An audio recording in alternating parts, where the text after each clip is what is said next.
Right, I'm just going to have a quick recap of things that I might have changed because I've been trying to do this next video for a number of times. It's all messed up. You'll notice down here that I have named, I think it was sheet 3 previously, I've called it all orders. And what it's waiting for is this particular order and all the subsequent orders on this page to be dropped off in here one by one by one by one by one by one, etc.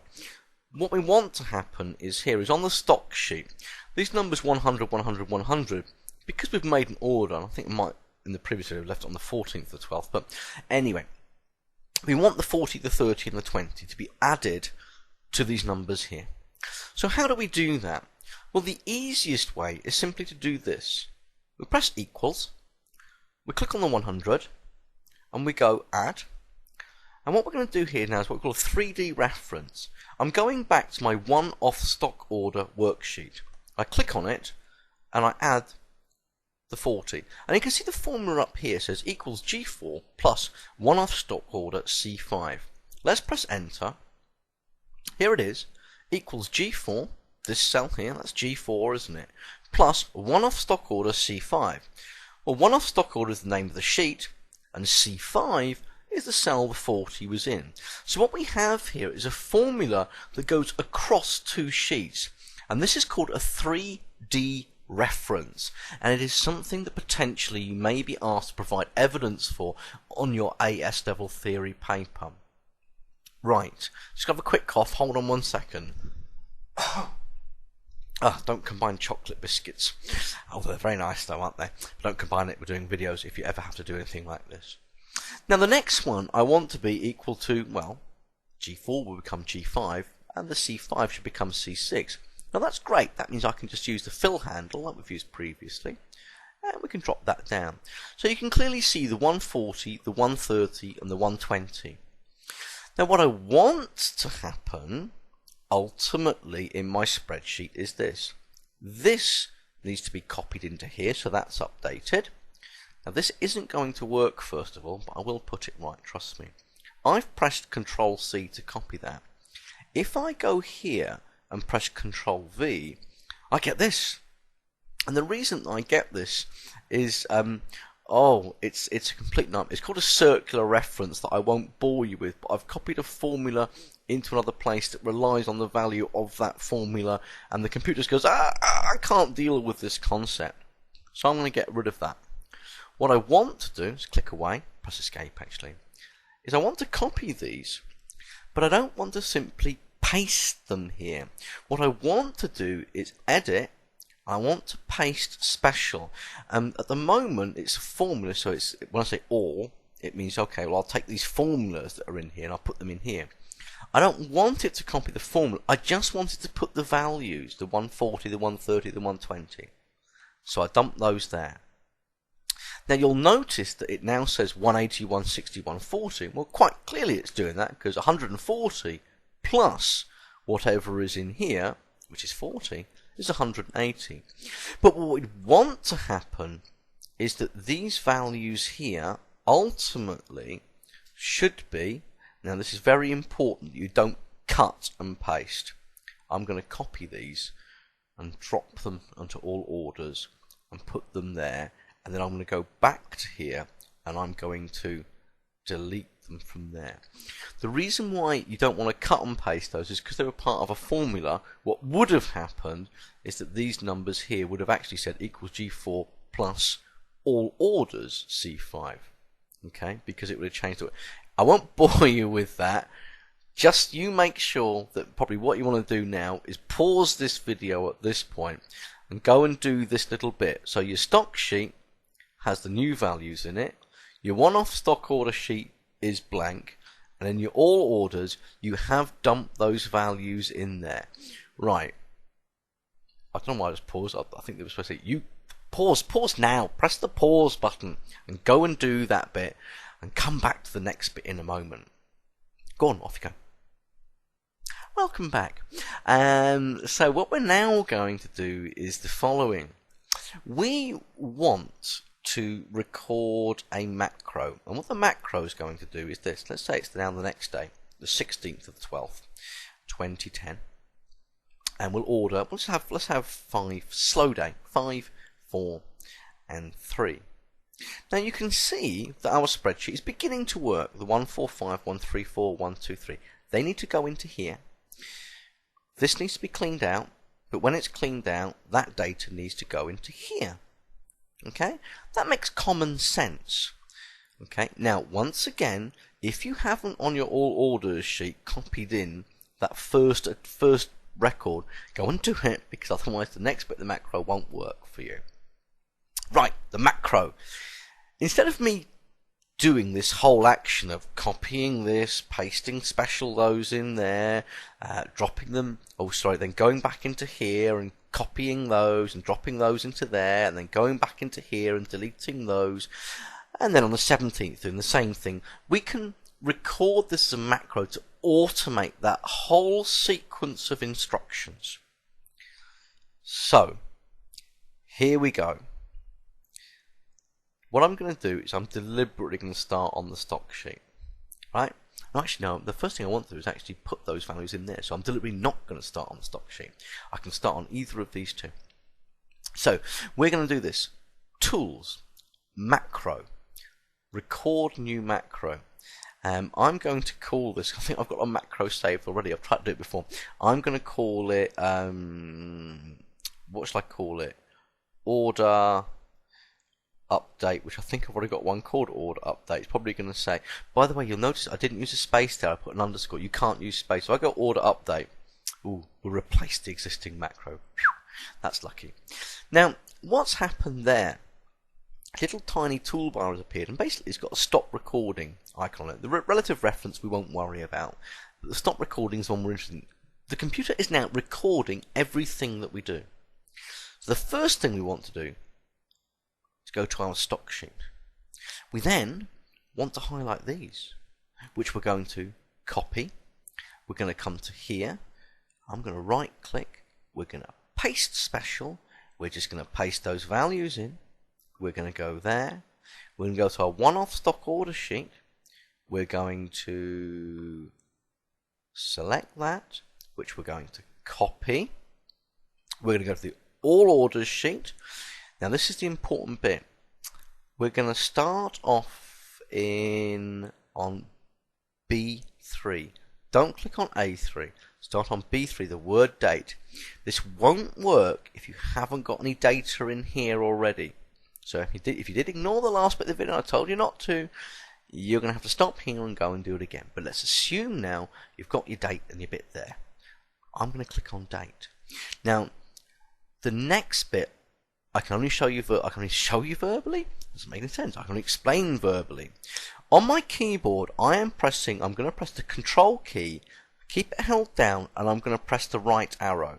And what that does is it goes to the last entry in that particular row. And then what I'm going to do is press the right arrow one more time and press Control V.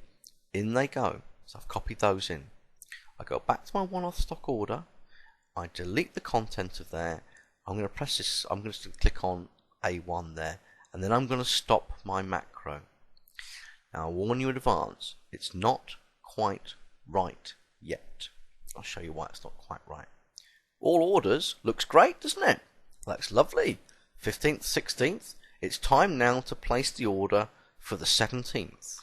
And what we'll do is I will just order one of each item, and I'm going to run my macro. Now to run the macro, ultimately we have a button here, but for the moment we're going to go Tools, Macro, Macros, Order Update. Let's run it. Wow, look at that. That's cool, isn't it? Stock. Oh, that did go up by 1, trust me. All orders. That's great, let's put it in there. But what's happened to the 16th? Now the problem is this. I need to show you the macro code. Right, let's go to Tools, Macro, Macros, and we've only got one, which we're going to edit. Now when you look at this, I think some of you at first on AS, if you haven't done any Visual Basic before, I can look at this and go, oh my god, what the hell is going on? It's not difficult to understand this. Let's go through some of the commands. Sheets, stock, select. That's the first command. So in other words, the first command is doing this. Click on the stock sheet. Ooh. The second command says, well, in here, range J4, J6, select. Oh, what was that about then? Hold on a minute, that was J4, J6. Oh, so first thing is got the stock sheet, pick those. Oh. Copy it. Go to G4, which you can clearly see is here. Yeah. Go back to the code. Oh, paste special that in. Now, go to your one-off stock order. Select the one-off stock order, which was, of course, select C3, which had our date in down there. So it's going to say select from C3 to C7. Let's go into the code. There it is, C3, C7. Copy it. Go to the all orders sheet. Range B3, select. Well, on all orders, quite clearly, B3 was the date, which I told you to click on. And then the next instruction, said selection end to right. So that means go as far as you can to the right. The problem is here. The problem is it went go as far as you want to the right, but then it says go back to D3. So whenever I put any data into here, if I put some new data in here and put it in there, when it's copied, it will go start here, it will go as far as you can to the right. And what we wanted to do is not select D3, but actually step one cell to the right. So the problem in the code is this line here, range D3 select. That's no good. I want an instruction which says go as far as you can to the right, and then the next instruction should say step one cell to the right. Now, unfortunately, I've just realised something. I did actually copy the code in that I needed. Well, there it is. Active cell offset 1. It's not quite right. I'm going to just cut that. And I'm going to go into my code and I'm going to put this line in here. Oh. Now that kind of makes logical sense. You've gone as far as you can to the right. This active cell you're now in, offset it 0, 1 and then select, which means offset it. Actually, it's slightly wrong. Okay? What I want to... No, is it wrong? I'll tell you what, why don't we run it and see if it's wrong? Okay, let's see what happens. Whew. Active cell, I can't remember quite frankly. How exciting. Let's get rid of that down there, bye-bye to that. Let's put a new order, and I think it's the 18th of the 12th, 2010. And let's put in 5 of each. Now let's run our macro. Just remind ourselves, all orders, scroll up, otherwise it seems to cheat. 17th was the biggest one. Let's see what happens when I run the macro. Are you ready? Tools, macro, macros, run it. Wow, it's done that. The stock's gone up by 5 on all orders. Look at that, it worked. It's done that. So I got it right on my code. Previously, anyway, I won't bore you with the story. All this is just go back to the code. Active cell. The 0 means don't go down any cells, and the 1 means but go right one. Okay, so that's what that's doing. Active cell offset 0, 1. Right, you happy with that? Fabulous. So let's prove to you one more time that worked. 18th of the 12th, 2010. Let's put in some really big numbers. 200, 200, and 200. Okay, you happy with that? See on the stock sheet, 151 in stock. All orders, there they are. Let's run the macro. Tools, macro, macros. Run it. Wow, nothing there. Look at our stock, up to 300 and something now. Go to all orders. Oh, not quite wide enough. Perhaps in my macro I should have recorded myself making the cell a bit wider. Oh, I did 2 orders on the 18th. What a mistake. Should have been the 19th. Why didn't anybody shout out and say, no, we've done the 18th already. Anyway, sure you get the idea. The annoying thing is, though, let's now say it is the 19th. Isn't it really annoying that when I put this in, put 100 in each of those? Isn't it really annoying that you go to Tools, Macro, go to the macro? Why don't we just have a button that runs the macro? Do this. View, Toolbars, Forms. And here's a button that looks like a button, and it's called button. It's a bit of a giveaway. Let's draw a button. And it says, but this button, what do you want to do? And we're going to assign macro. It says, do you want to assign a macro to it? We've only got one macro. It says, yes, that one, please. And we'll put, let's put this as archive order. Check it out now. Remember, stocks, 300s, all orders, the double 18th, the 18th, the last day. We're ready. The 19th, this week. Let's archive it. Bang. It's gone. The stocks are up to the 400s. And the all orders, oh no, apart from that one, have been tagged and put in there. This, in some ways, is probably, although it's a second video, is probably the most complex thing that you're going to do on this course. So if you get this right, then you're well on your way to creating yourself a fabulous spreadsheet. So anyway, that's it. What I'd like you to do is go away, make this work. Do not move on to the next videos until you've got your own system like this that works. If it doesn't work, seek help, seek guidance from your friends, from your teacher, email me. Don't care. But get it to work before you move on.